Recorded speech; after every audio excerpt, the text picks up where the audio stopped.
You can either start at the very bottom of the totem pole on bigger projects. You work hard, you prove that you can pay attention, you prove that you're committed, you meet people and you get more big movies and slowly you work your way up the ladder. Option two is start at the very top, but on very tiny stuff. Write your own scripts, get them out there online, make your own short films, put them out on YouTube, have a continuing to grow, continuing to improve portfolio. And then when at some point some of your stuff gets discovered, you get given bigger projects to do.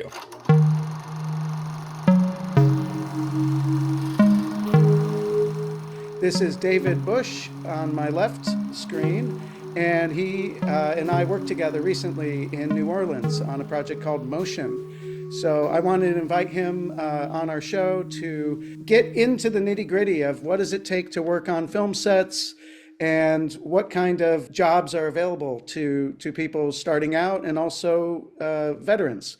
So hi, David. Why don't you introduce yourself to the audience? Yeah, hi Alan. Thank you so much for having me. A great question about what are the jobs that are available to people? It's tricky, and the trickiest thing I think is that it's always changing. The film industry, probably more than most, is very fluid. In part because we're all gig workers. None of us have a job usually that lasts more than a year, and a year is TV. I mean, movies will last a month or two, and then you're on to the next one.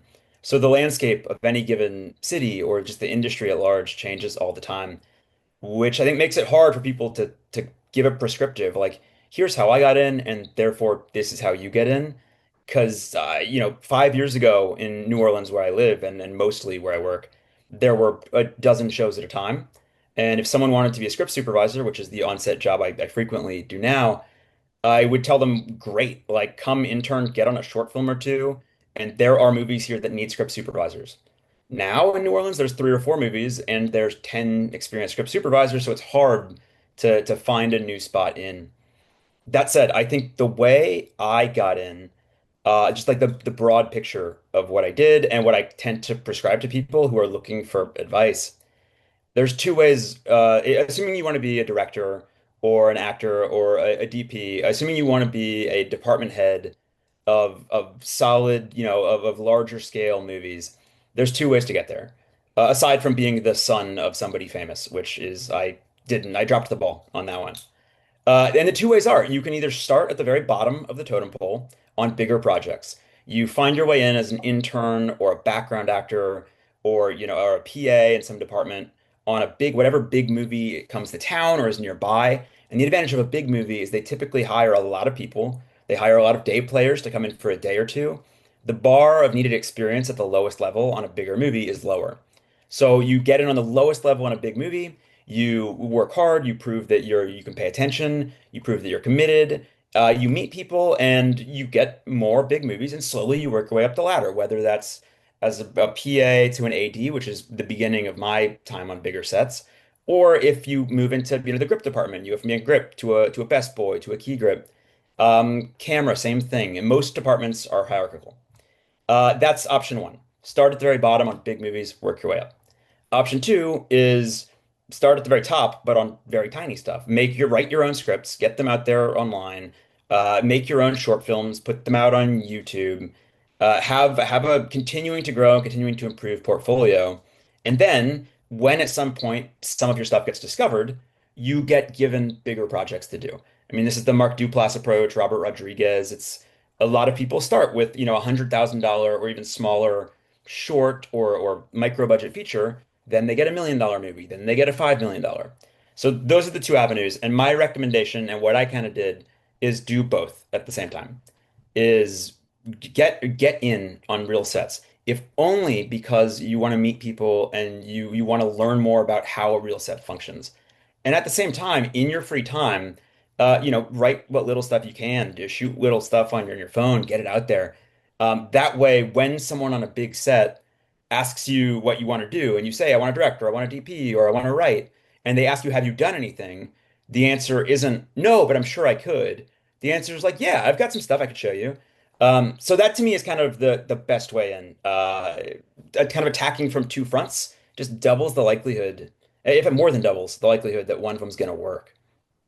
Absolutely. I think that's a great thought process there. I also started at the bottom as a PA and craft service on the movie Happiness, and look Nice. where I am today. So, Yeah, absolutely. you know, what would you think is the lesson you learned as a PA that you still use today? Like, what did PAing teach you that you can say is consistent throughout the whole business, no matter what job you've held? Yeah, I think a couple things. One is obviously like I did not want to be doing most of the tasks that I was doing as a PA. I did not want to be locking up doors. I did not want to be, making coffee runs. That said, I was excited to be there. I was excited to be on set, and I was more than willing to do that stuff for that reason. And I think just I've met PAs who have mostly not gone terribly far, who are presenting the attitude of like I'm better than this. I'm just here for this one, but after this, I'm going to be directing. And there's something to coming across as committed to what you're doing and doing the best you can at it, genuinely, like really putting in the effort. And I think it resonates and it shows and it goes a long way. Even if you're doing, I mean, don't let anyone, abuse you. Don't accept some like really mistreatment or anything. But whatever it is you're doing, like really put in the work and try hard. And it will show. And kind of related to that, there are some of my first writing jobs came from people that I met on my very first professional movie was a $6 million Samuel Jackson movie shot in Baton Rouge. I was the camera intern, unpaid on it. Um, there have been jobs I've gotten since, like major jobs, from producers and from other like higher up crew members on that movie. And I didn't get those jobs from them until 5, even 10 years later.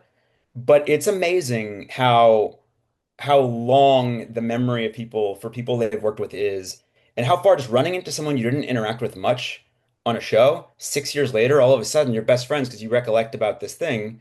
And if they know someone looking for whatever job you do, that could go a long way. So the takeaway for me, and I have definitely made errors in this, is like just you treat everybody well. Like you have no, and the same happens where you meet someone who's the producer's assistant and all of a sudden, 3 years later, they're producing, Oscar nominated stuff as a producer. Like, regardless, and not just to be a good person. I mean, do obviously be a good person also. But like, it's every interaction you have is unintentionally or otherwise an investment in a future network of creative people who can be a life changer in terms of getting work. And that applies whether you're an intern or background actor, or if you're the executive producer or the director on a project. It's like just there's no benefit to treating people badly, and there's a huge gain just to being nice. So yeah, that was a. I wish that was a lesson I instantly internalized right away. But it's certainly one that has, grown in me. Oh, absolutely. Today's PA is tomorrow's producer, as the saying goes, right? Absolutely. So, I mean, and not just to be self involved about it, but it really is a better set experience when people are treating each other nicely and courteously. Like sets can get so completely, you know, I don't know, not always dangerous, but it can get so hectic and so many things happening at once that tensions can rise. So the even keeled approach is definitely I think the best as well. Yeah, absolutely. Yeah, and I mean to that end, and you see it. I think for me, the most of like the highest level people I've ever worked with, ADs have a reputation for being yellers, Hmm. and that's a very poor representation of good ADs. Yeah. Good ADs very, very, very rarely yell. If they are yelling, it's because there is a dangerous situation, and Hmm. when they yell, people listen to them. ADs that are screaming, like the stereotype, like an AD screaming about, hurry, hurry, hurry. It's not effective. Everyone starts ignoring them. And yeah, I do feel like there are some people who sort of learn from the loudest people they interact with. They Hmm. think like, oh, this person was yelling and therefore they have power and therefore I should emulate them. And it's like, no, like that's another takeaway. It's like every single job you're doing, keep like looking around and learning and just taking note of what actually works and what doesn't. Because it's all just makes you better for the next show, which is, it's fantastic. Absolutely. Anger is easy, right? It's easy to get Yeah. angry. It's very difficult to take a frustrating situation and just, count to 10 or do whatever you need to do to kind of just say, okay, let's get the ball back on track. What do we need to do here to work together to make that happen? Um, yeah, we had a good AD on Motion. The whole crew Oh in the yeah. AD department was excellent. Matt kept everything moving along, but also it was a very cordial environment. I was really impressed working with him. And I think that's so key. I did a few jobs as an AD when I was coming out of PAing. I got Mhm. trained by a really great AD, and those lessons I still, utilized as both a gaffer early on and then as a DP. I, the lessons of how to coordinate all these different people that don't necessarily want to work together, like herding cats is one of those Yep. typical things we say on set, and all those aspects come together to, really again, what's the purpose of being there is to create the project. So why are you making it about you when it's really about the project? That's the core that I think we always need to hold on to. Um, Absolutely. so as a script supervisor, so you've recently worked on movies that came out recently were Spinal Tap 2, Yeah. Yeah. Five Nights at Freddy's. You've had some Yeah. really great successes. Um, what were those working at that level? Big budgets. What do you feel like you kind of is your job like? What's the most important aspect of script supervising when you're working at those really big budget levels? Excellent question. And I do think it changes from a smaller level. So I think that the role of script supervisor, it varies massively from job to job. In the same way that any given director and DP or director and AD have different relationships, or different dynamics between them. Uh, I kind of define the job of script supervisor, which stereotypically everyone knows, like continuity. It's to make sure the coffee mug didn't teleport from hand to hand, and make sure the actor didn't just forget to say the important line of dialogue. Those are the things that like the layman is aware of a script supervisor doing. But I would most succinctly define the job as protecting the director and the editor in the post process against the realities of set, so that they can best have the pieces they need to put together the director's vision. When that includes continuity, it includes, accuracy and like logic problems. But what each director wants, it varies massively. There are directors who want every word to be specific to the script. There are directors who don't care. They want it to be free flowing. They want it to be organic, and they don't want that interruption. So to me, I think like the way my job shifts from movie to movie is it's my job to figure out how big or small and like what the holes are that need to be filled, and then accommodate there. If the actors are very on top of their performance, and the director's, happy with what they're doing, I don't need to be stepping in and giving actors notes unnecessarily. The same thing with any given department. There's no need to nitpick tiny things just to prove the point that I'm there. Really, my job, I've equated it to being like the goalkeeper on a soccer team. Is there if the team is playing great, you might just have a really easy game where you're just standing there and watching, or in my case, taking notes for editorial. But not, like, there might be days where I say nothing on set. On the other hand, if there's, if the team is, you're playing someone who's really destroying you, there's a ton of shots on goal, my job is to block them. And on any given set and any given game, it's going to vary how those obstacles come up. And something I think a lot of script supervisors get very stressed about, that they have to make sure everything is right. They have to make sure that every single thing is going to cut together properly, which first off, I think isn't accurate. I would describe it more accurately as it's my job to make sure that the people who do have to make the decisions are aware if it isn't right.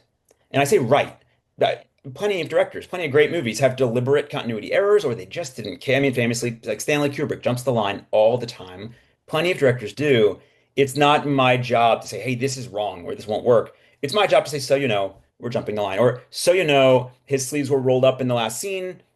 It's up to you if you want, or in the last take, he said this. If you're okay with that and want to move on, rock on. It's not my place to force the change. So being stressed about that is unnecessary. No one watched, and there's not a Academy Award for best continuity. Like no one watches a movie and was like, I love that movie. The continuity was amazing. Which isn't to say it's not important. If it distracts, that's a problem. But it's not something to be that getting that stressed about details is counterproductive. And the other like thing I tell myself, and I've told other like up and coming script supervisors, going back to the goalkeeper and soccer analogy, it's almost impossible for me to make a mistake alone. If the mistakes I make are not noticing some other mistake.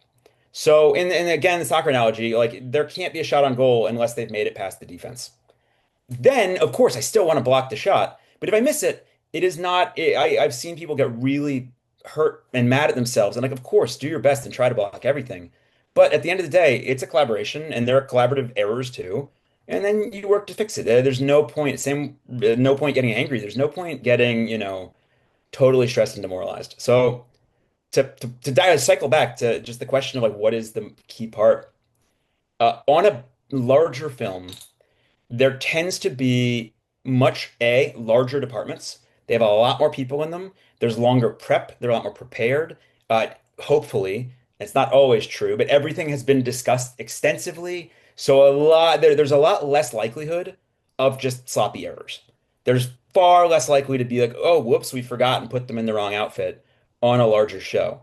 Uh, that said, the stakes of errors become a little bit higher. That each day is more costly. Going back can be more costly. So, I mean, it's a bit of a mixed bag in that you're not looking for huge errors, which means you're looking for small ones, but then figuring out how to present them, how to curate which ones matter, so that asking a million questions or pointing out a million problems is beneficial to production rather than derailing it or slowing it down.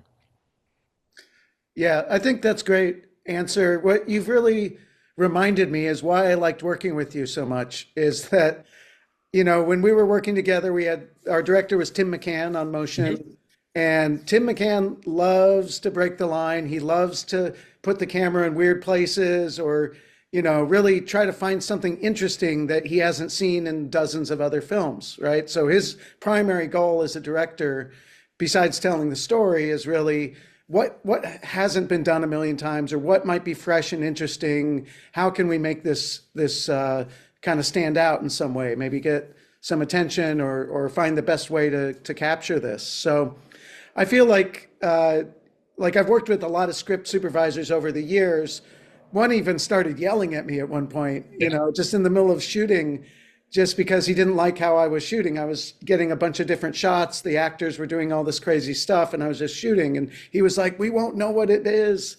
And I just said, it's a sequence. The editor Yeah. will figure it out. And so I really appreciated working with you in that we had all these discussions about like, okay, we're doing this. And you were like, that's great. Yeah. I would come back to the video village and we'd talk a little bit. And it was always so fun to just make it a discussion, not a confession or, some sort of, Totally. bring me back to the Catholic, Mhm. childhood or something like that. I feel like so a part of it, and this is something I tell like up and comers a lot. So much of the job is telling people that they messed up. And nobody likes to hear that ever. Whether it's correct or incorrect, no one likes to be told it, especially in front of people, especially in a high stakes environment, especially about something they're passionate about. And so the more you can let people save face, if indeed they have truly messed up, if it's really not going to work, first off, instead of saying, hey, he's in the wrong shirt, just ask it as a question. Like, hey, is that the right shirt? And like, not in a coy, the answer kind of way, but just like let them be the one to make the decision. Also, on a movie where the director or DP are really married to staying on the like quote unquote correct side of the line. If there's an angle that jumps it, asking about it, say, hey, is it okay that we're jumping a line for this interaction? And let them say, no, it isn't. Or, you know what? Yeah, we're cool with it. It just lets it makes people not feel attacked. Like there's no glory to be gained in going like, haha, I told you it was wrong. It's just, where's the benefit? And I tell every director in my entry interview to any project, like, look, I will point out things. I'll point out whatever things you care about. Sometimes I'll point out things you don't care about. I will never be offended by you saying it doesn't matter or don't worry about it. Totally fine.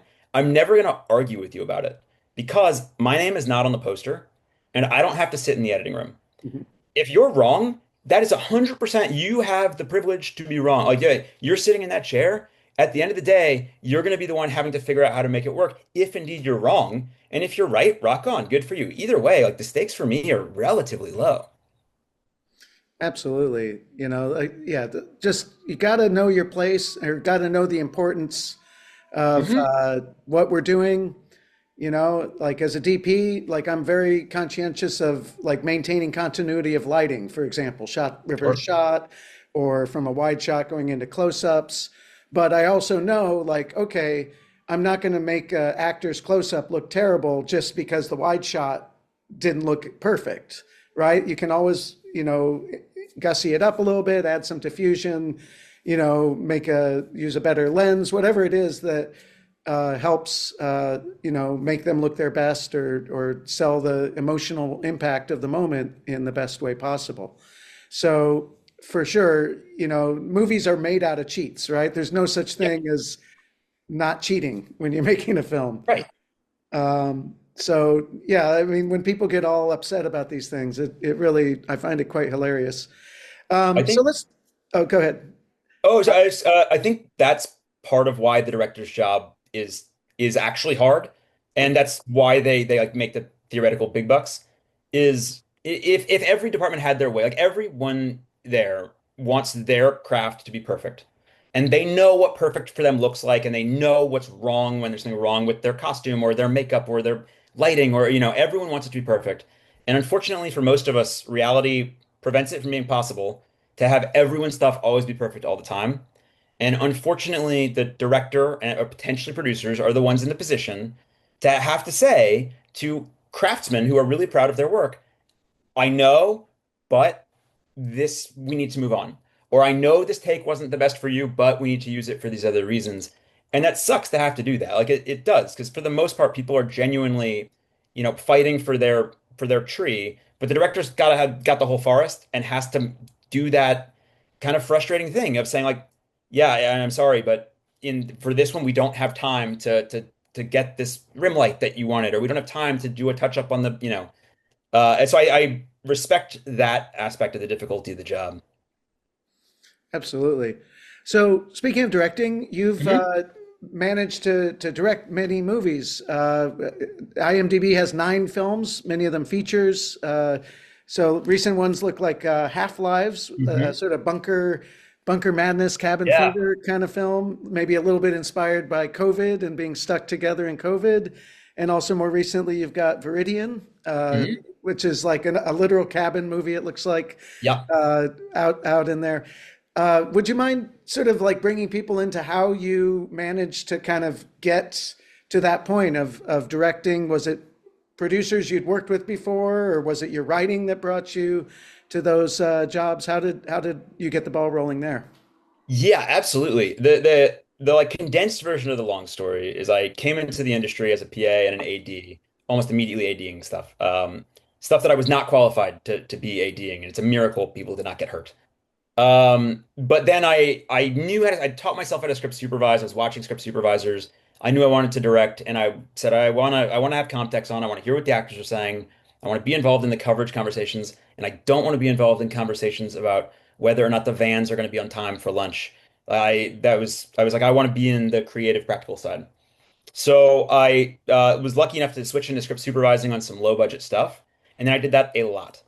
I worked with a company that did a lot of movies for Lifetime and Sci-Fi Channel.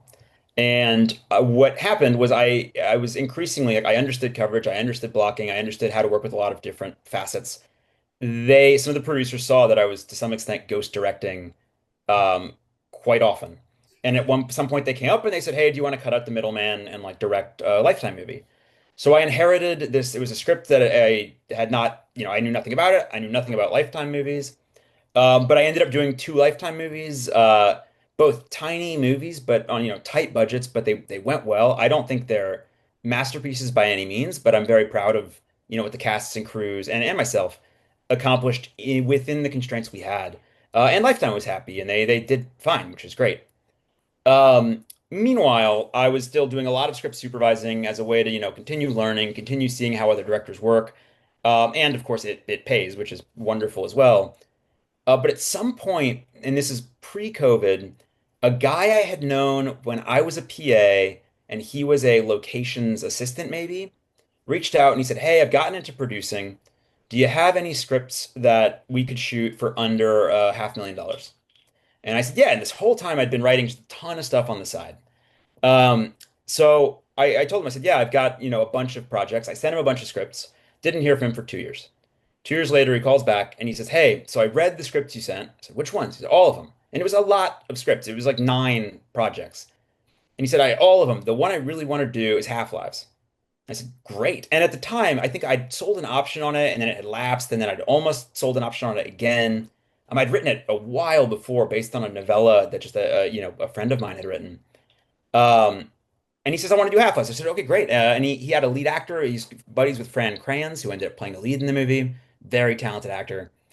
So we start getting set up on it. We start preparing to do it. He's got, I think it was $250,000, which I thought was going to be tight, but like, okay, this is achievable. Then COVID happened, and we immediately shut down. I was sad about it, but he, being ambitious, reached out. He called and he said, "Look, what if we package Half-Lives in this other script, Viridian, and we shoot the two of them with the same crew, some of the same cast. We could do it all at this one location that he had access to, different parts of the location. The movies would look nothing alike. And we, get more money from the investors, and we do the two together for the price of like one and a half." And I said, "Great." Then he, a month or two later, said, "What about They Whisper," which is a third script of mine that he'd read. "What if we do all three back to back to back?" And I insanely said yes. And so we were prepping those movies during the tail end of like full lockdown COVID. And then we were the first ones shooting again once SAG loosened their restrictions.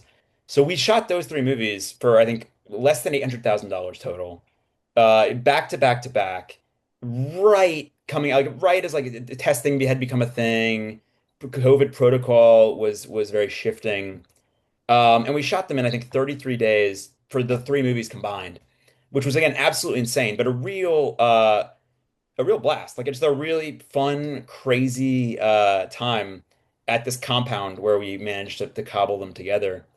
I mean, it's funny, Half-Lives, which was the one we were most excited about, and I think is the strongest of the three movies. And like with the Lifetime ones, there are things I would very much do differently with all of them. But I think I'm very, very proud of aspects of all of them, especially what the cast and crews did. But as a movie, Half-Lives, I generally am very proud of. Um, it ended up being the third in the lineup of the three movies, which meant it got neglected horribly in terms of prep. As did the middle one. Viridian got really. I mean, it's miraculous that we were able to do what we did, given those circumstances. But with Half-Lives, I think in part because we were so just tired and exhausted, we threw a lot of the rules out the window. We deliberately messed with continuity constantly. I mean, the narrator is unreliable, and Mhm. we thought, you know what? Let's never have continuity be good. It's astonishing how rarely people that watch that movie notice how bad the continuity is. And we did some crazy stuff with eyeline, like literally flipping the eyeline to the wrong side, but then flipping the image. So the eyeline is now technically correct, but every single thing else is wrong. Like the room is flipping back and forth every other shot, reverse shot. It's no, it feels weird, and no one notices that consciously that there's a problem. So it was a fun way to blend, some of this theory stuff and then play with it and break it in a productive way. That's great. It's like you're absolutely able to use, all the training you've gotten and then really know how to break the rules, in Yeah. a definitive way because you've been following the rules for so many movies on these other, rule following kind of ideas. Sounds like this was sort of your Roger Corman period. Oh, 100%. And I would do it again. And like that was a blast. So yeah, so to answer your question, in both cases, the Lifetime movies and these little trilogy of COVID movies, it was people I'd met and worked with previously. in other capacities who, for the Lifetime ones, they had seen me do rewriting work. They'd seen me do script supervising and kind of ghost directing.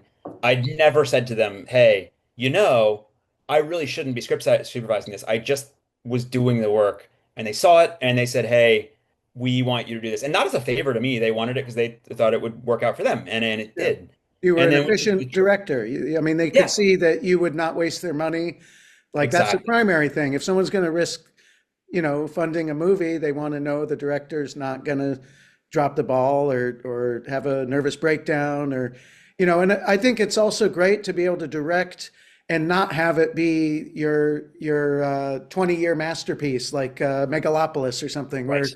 every shot needs to be meaningful and relates to some dream you had as a teenager that no one else understands, right? You've got to like directing's a job on one hand, Yeah. but our culture often will elevate it to an artistic calling, which is great. Obviously there's art movies and there's, commerce movies, and they both have their place and they both can be great.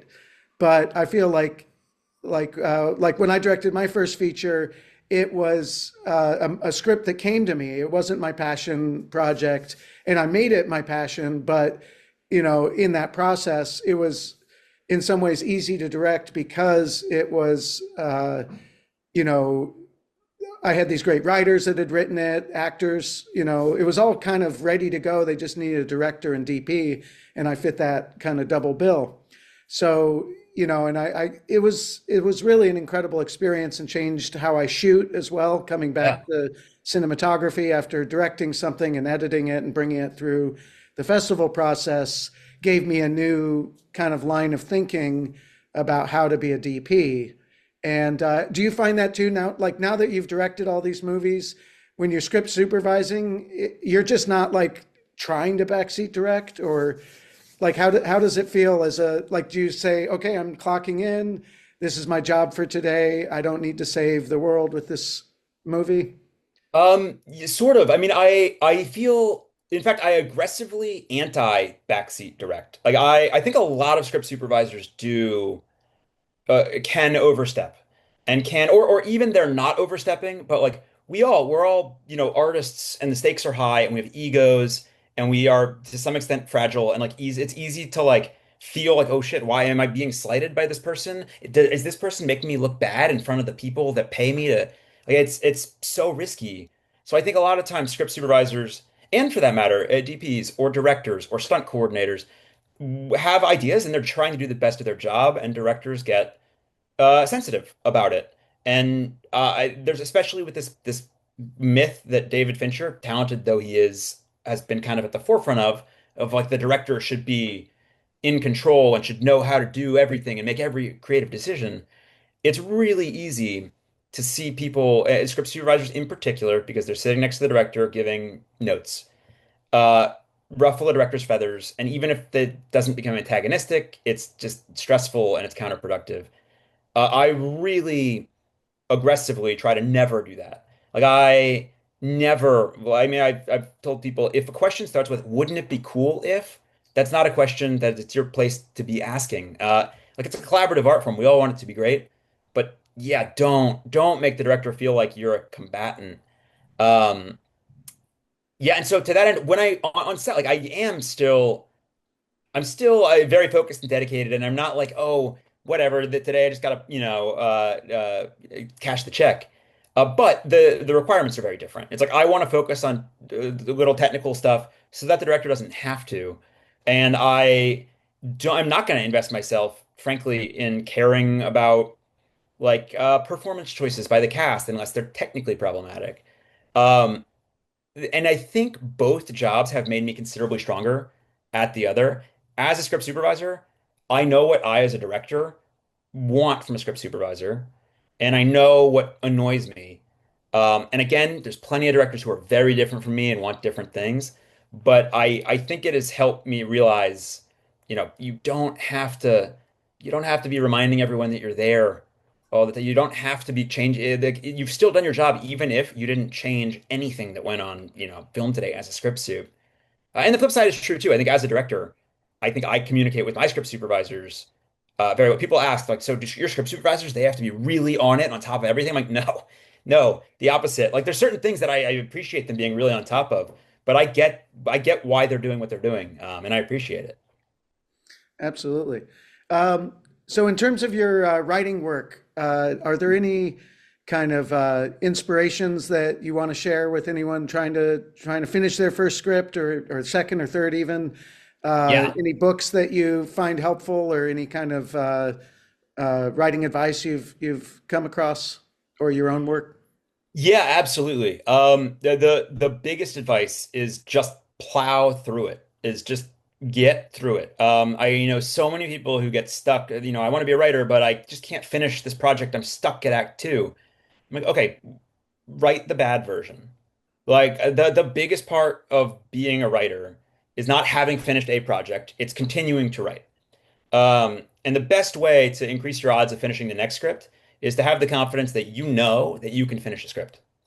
And so just finish it. Just finish that first one. You can always go back to it. I mean, unless it's something incredibly timely and specific, which is already not super recommended.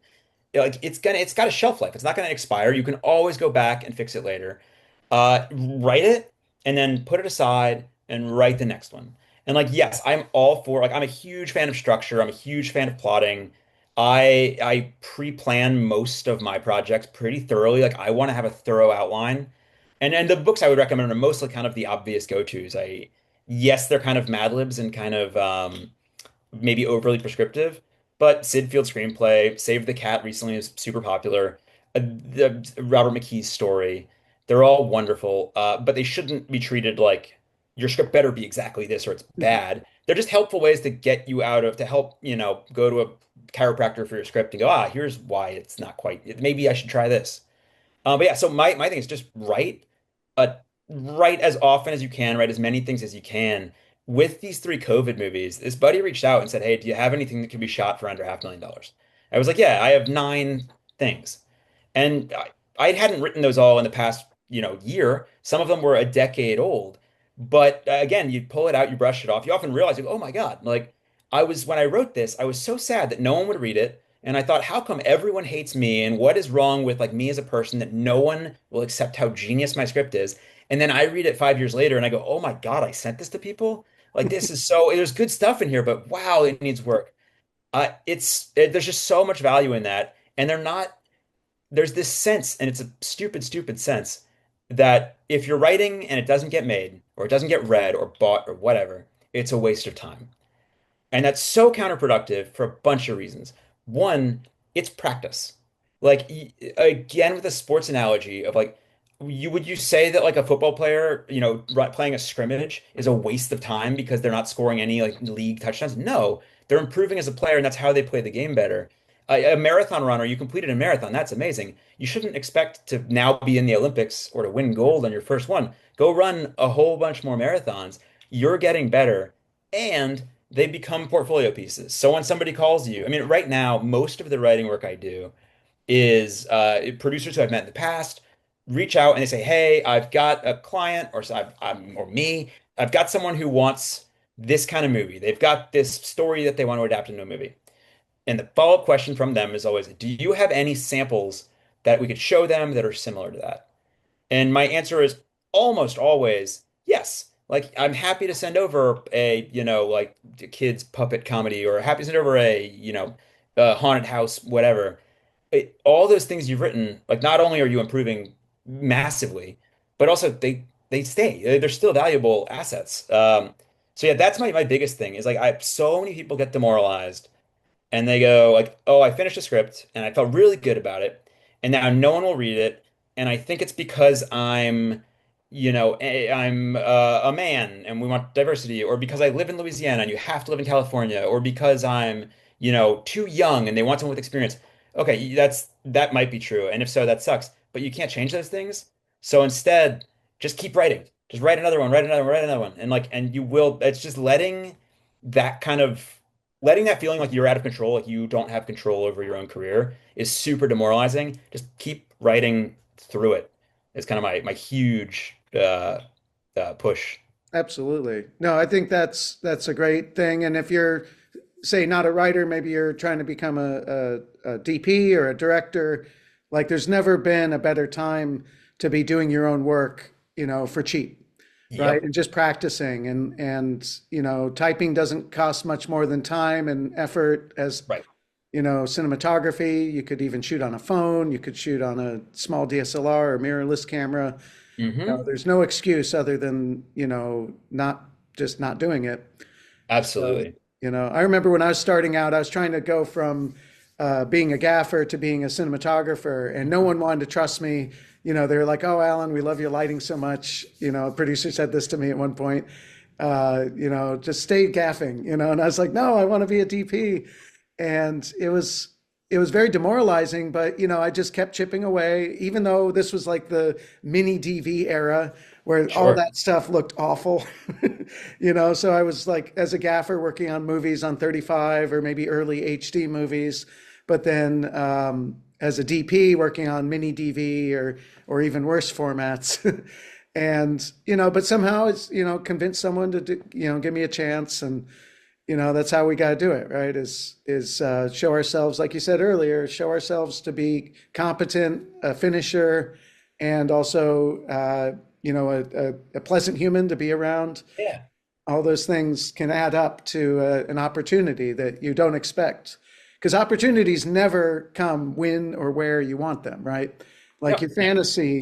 your fantasy will never match your reality. So When that's if what you're keep. and if what you're doing is just waiting for that opportunity, the odds of you being able to take advantage of it when it arrives are very low. Yeah. Saying like I can't wait to be trapped in the elevator with the producer who wants to hear my pitch. And Yep. then all of a sudden you are, but you've spent all that time waiting instead of coming up with pitch after pitch after pitch. I think one other thing, and this applies I think both for in camera or writing or directing, is proactively like help other people get ahead too is for Absolutely. a lot of reasons. As a writer, anytime I hear that somebody else on a set, and I still to this day, anytime I hear someone's a writer, I'm gonna ask what they write. I'm gonna offer to read their stuff. I'm gonna ask them if they want notes, and if they do, I'm gonna read it and I'm gonna share some thoughts. And not like A, that's good for them and it helps them, hopefully. B, it's good for me because it makes me more analytical. It's me working at refining how I view my craft. And on top of that, if my notes are good and they like those notes, not only are they going to remember that I helped them out, but also if they hear of someone down the line who needs a writer, or if they know there's a job they can't take, it's such a good investment on multiple levels. And then by the same token, it's helping if you have the time, if friends are going out and shooting their, videos, help them with them. Like just genuinely like help. It's the rising tide floats all boats. And I know that in LA, there's a little bit more of a competitive culture of like, and I get there's a reason for it. There's so many people and relatively few jobs. That's one thing I'm very grateful to, like kind of the small pond of Louisiana film, is it very, very rarely feels like people are hiding opportunities from each other or jockeying to make sure that they're at the head of the pack. It's a really it's small and there's not as much opportunity, but there's the sense that people are really helping like elevate each other, which it's just so mutually beneficial. Absolutely. And I know it's in the time since I started out, it's become illegal to hire people as interns unpaid and all that. But Yeah. I have to say, like, I never ever did a freebie that didn't lead to something amazing, Yeah. because people are always so grateful when you help them out. And I just as one example, real quick, I Yeah. I did a short film, 3-day short film for a producer that was sort of up and coming, and he said, "Alan, the DP on this. This was back when I was a gaffer. The DP does a lot of commercials. He's a great guy. He's been doing this forever, and maybe it'll work out. Maybe he'll hire you for a commercial here or there." And that one, like, he was so happy to have me on that. He really expected to get some film student or someone that didn't even know anything. And I was, young as a gaffer. I'd just done a few things, but I knew what I was doing. I'd been in electric, so I Sure. certainly knew all the lights and everything. And that led to 8 years of high paid gaffing work, commercials, TV shows, all sorts of stuff, just from that one free weekend. And, so I can't say it enough. Like, if you want to change what you're doing or meet new people, It's hard to get those opportunities, especially if they're full rate. A full rate Yep, job's always going to hire the person that's of course. done it a million times. So when that full rate person's doing a freebie for someone else or a favor, you got to find those favors and see what happens. I could not agree more. I completely agree. And like on the one hand, I get the ban on unpaid interns because like I was an unpaid intern and I Me busted my too. ass and I worked very hard. But I also do acknowledge like I was able to be an unpaid intern because my parents lived in town. I had a free spot to stay, so I was able to work 15 hours a day, 14 hours a day, whatever it was, for free. And I do get that that is not something that a lot of people do not have that. And so if the bar for entry is, well, you have to work for free for a while, I get that that is restrictive in a way that sucks. But on the flip side, it does make it easier for everyone to have an easier bar of entry. And what I chronically tell people, and it's one of the worst pieces of advice I feel like I hear, is don't ever work for free. Know your worth and demand your. And I'm like, okay, yes, know your worth, but free doesn't necessarily mean money. And people, and I've heard this writers, oh, I'm not going to write something for someone unless they're paying me. And I'm like, if people are breaking down your door with paid gigs, that makes sense. Don't give up a paid big gig to do the little free thing. But if you enjoy writing and you want to hone your craft, being able to write for people, then write this thing for them and write it well. And then maybe when they have a paid gig, they'll come to you. And the same thing goes for working in crew positions on student film sets or on low budget stuff. I, for the past 3 years, the New Orleans film industry has been very slow. And I know a lot of people who weren't didn't take other jobs, who were, surviving on savings and complaining about needing work. They were antsy. They wanted to get out of the house. And then when someone comes and says like, "Hey, I'm doing a short film. You want to come and just like AC for a few days?" I knew a lot of people who were like, "Well, no, I'm not going to do that for free." And like again, I get it. If there's a paid better thing, do it. Otherwise, if you genuinely enjoy what you do, why not? The only good can come out of it. And to be super clear, this is by no means all or even most of the crew here. I think a lot of people did work on this stuff in part because they like it, in part because it pays off long term. But this stupid advice of like if you value yourself, you'll never work unpaid. I'm like, I I write for free all the time. Just usually it's often it's for me, sometimes it's Right, for other people. Like, right.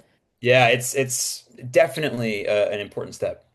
Absolutely. Yeah, and just a quick aside, I've got to give a shout out to the entirety of the NOLA film community. I've Oh yeah. just love working there. I've done about 5 features down there over the years and a couple things here and there, and it's just great. Um, what about just to wrap it all up? Why don't we just end Sure. with a fun question of so what was it like? And rest in peace, Rob Reiner. Yeah, What yeah. a horrible, horrible way to end his life. But before that, you got to work with him on Spinal Tap Yeah. too. So, any kind of fun takeaways or things that you enjoyed about his process, or just getting to work with such a master filmmaker? Yeah, it was an absolute blast and it was crazy. It also is it's the weirdest job I've ever had as script supervisor because it's the movie was improv. And it was genuinely improv. The script was a 6 page outline. That's it. And so which most of his movies have not been that. The original Spinal Tap, which kind of like birthed the popularity of the mockumentary genre, but since then he's done only scripted content and documentaries. This was his first return, although he had Christopher Guest there too, who's become kind of the king of mockumentaries. During my entry interview with Rob Reiner, where I of course am starstruck, like he's got one of the best runs of just truly great movies of any directors ever. Um, Entry interview, wonderful guy. He's loud, he's big, he's exactly what you would expect based on the characters he played. But he said to me right away, he goes, "I want you to know, like, I don't care about continuity. It doesn't matter. We're only going to do one take of most things. I don't care about eyeline. I don't care about screen direction. I don't care about any of this stuff. It doesn't matter to me." And I was like, "Okay, that's great. I totally understand." I told him the same thing. I'm never going to argue with you. It's not my, I don't want to. But I've heard other directors say, I've heard and other producers on TV shows say, we don't care about screen direction or we don't care about eyeline. And what they really mean is they sometimes break it, but they do care the rest of the time. So I was very curious to see, knowing it was going to be no script, and if Rob did actually want continuity, It was going to be a nightmare for me to track what all these just genius improvisers are doing in these giant takes. He was 100% sincere in his like it was the most easygoing and like Rob famously was a yeller, he's a loud guy, but he was not it was the New York style of yelling. It was not like an angry or abusive yelling. He was sort of a loud, passionate dude, but a great collaborator on that one with the cast especially. Again, really, really weird project because we're not shooting coverage, we're not blocking scenes. It's a pseudo documentary in the truest sense of the word. The actors are playing the scenes as if they were just a real scene. You shoot it once with a few cameras, done. But for me, it was a lot of listening to Rob, taking notes about what he liked and didn't like, and just making notes to make sure his communication with editorial was as good as possible. But yeah, he was an awesome, awesome dude. Contrary to like kind of the what was said about him immediately after his death for political reasons, this notion that he was like a disturbed, deranged guy, and it's like it could not be farther from the experience that I think the entirety of the New Orleans crew had with him. Just a really generous and creative and smart collaborator. So yeah, I feel incredibly grateful that I got to have that experience.